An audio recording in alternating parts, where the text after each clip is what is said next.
خب دوستان، دوست دارید آموزش یک کیک 3 ماده‌ای رو ببینید؟ به به، این کیک فقط با 3 ماده تهیه شده. شما هم میتونید درستش کنید. پس بریم که در ادامه ویدیو ببینیم که چطور با 3 ماده که شامل شکر، آرد و 3 عدد تخم مرغ بزرگ میشه این کیک رو پخت. بریم تماشا کنیم. با من همراه باشید.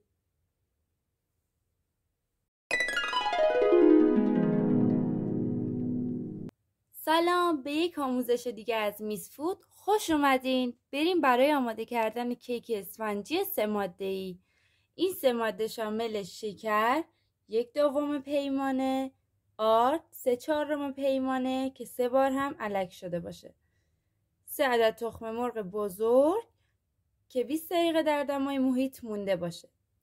بریم برای آماده کردن این کیک خوشمزه.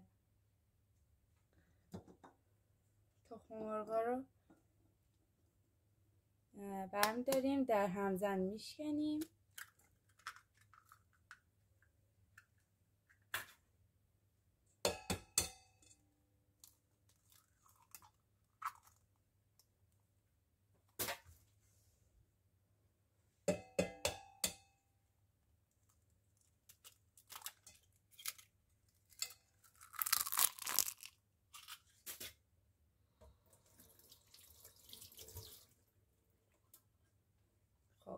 به مدت 30 تا 1 دقیقه بزنید که قشنگ پف کنه.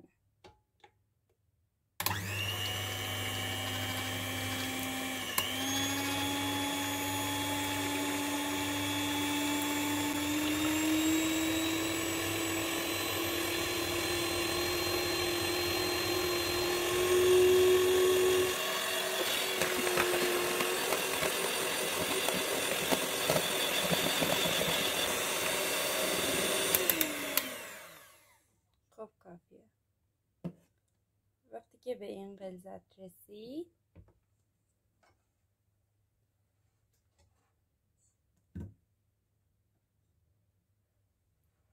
شکرمون رو هم اضافه میکنیم.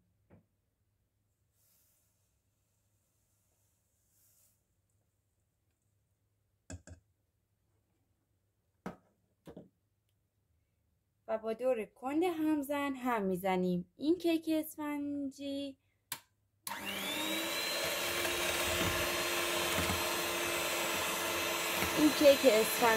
مناسب ترین کیک برای خامه کشیه و فقط همین 3 ماده رو داره. نه وانیل میخواد، نه بیکینگ پودر میخواد، هیچی نمیخواد. حدود 8 الی 10 دقیقه تخم مرغ و شکر رو با هم بزنید. بعد از حدود 8 الی 10 دقیقه که تخم مرغ و شکر رو زدیم، وقتی که به این قوام رسید، یعنی تقریبا این شکلی بود، نوبت میرسه به اضافه کردن آرد. آرد رو هم روش الک میکنیم.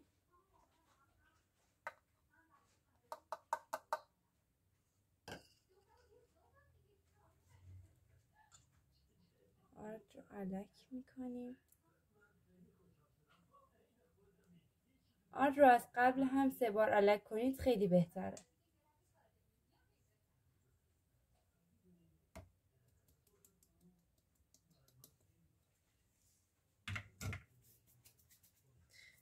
بعد با یک لیسک اون رو فولد کنید به حالت دورانی و به یک جهت. این بخشش خیلی مهمه. به حالت دورانی به جهت عقربه های ساعت ترجم بزنید، هم بزنید.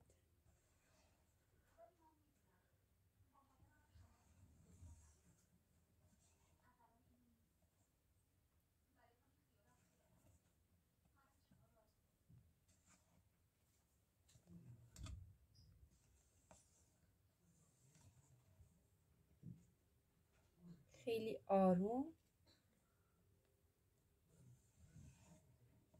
در این مرحله آرد رو با لیسک فولد میکنیم. دقت داشته باشید که به هیچ وجه این مرحله رو با همزن برقی انجام ندید و یا حتی با همزن دستی. این مرحله رو فقط با لیسک و یا یک قاشق انجام بدید. همینطور هم بزنید تا آردهای گوله گوله شده برطرف بشن. خب موادمون آماده است.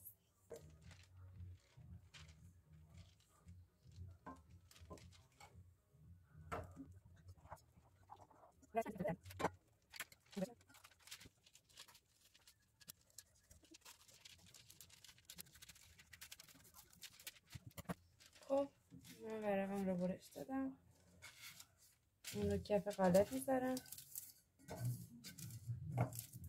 و ببینید که فیکس میگیره.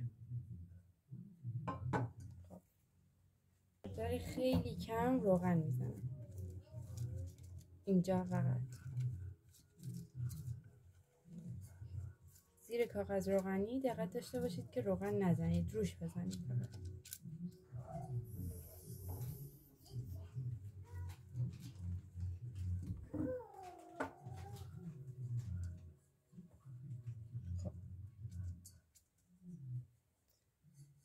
های قالب رو در حدی که فقط کمی چرب کرده باشید روغن بزنید، نه زیاد، چون تو کیک اسفنجی خیلی مهمه که دیواره های قالب چرب نباشه.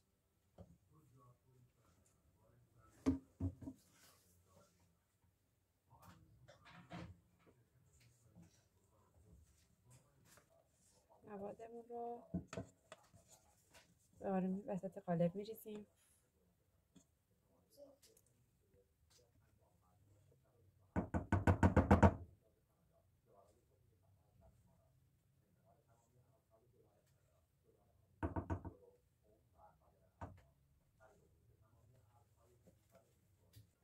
سه تا 4 دفعه میکوبیم زمین تا حباباش خارج بشه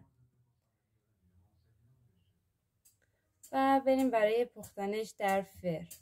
خب در فری که از قبل روی 160 درجه سانتیگراد گرم کرده بودیم و طبقه پایین فر رو روشن میکنیم و مواد رو در وسط قرار میدیم و 40 دقیقه میگذاریم که بپزه.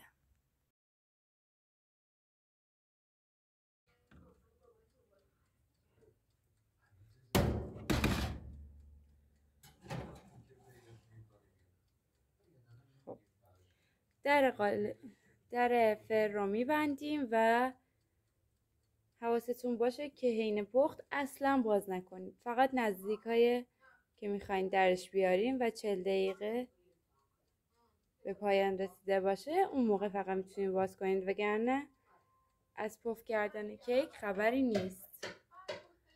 باز کردن در فر باعث میشه پف کیک بخوابه و اصلا پف نکنه.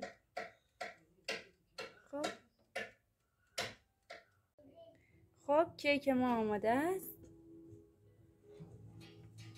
گذاشتیم داخل خودش خنک بشه چون که پف کیک نخوابه. خب میریم که درش بیاریم. بعد که کیک پخت بذارید خنک بشه و بعد به راحتی جدا کنید. سوالها و نظراتتون رو کامنت کنید، جواب میدم. اگر این ویدیو رو دوست داشتید لایک کنید، شیر کنید تا عزیزانتون هم با این کیک 3 ماده‌ای آشنا بشن. جدا میکنید، خیلی آروم این کارو بکنید. خب حالا کیکتون رو روی پنسلتون برعکس کنید.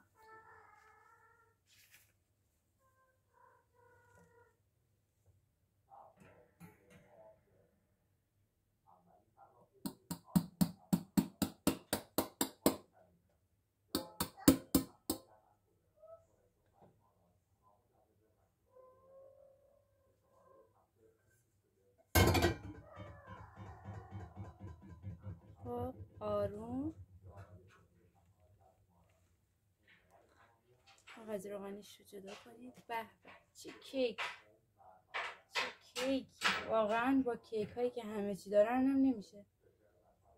همه جور موادی هست توش، هم نمیشه همچین کیکی در آورد. خیلی عالیه.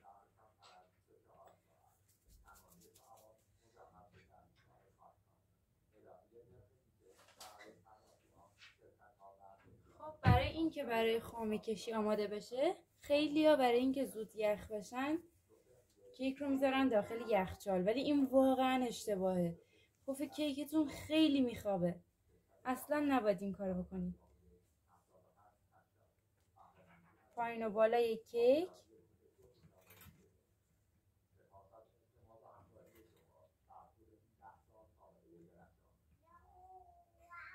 یک دمکنی بذارید تا آروم یخ شه. برای همه کیک ها همین روش رو انجام بدید تا کیک پفش نخوابه. اگه بذارین یخچال پف کیکتون میخوابه و شاید حتی به نصف هم برسه ارتفاع کیک. خب دوستان میس فودی، این کیک رو از فرن در آوردیم.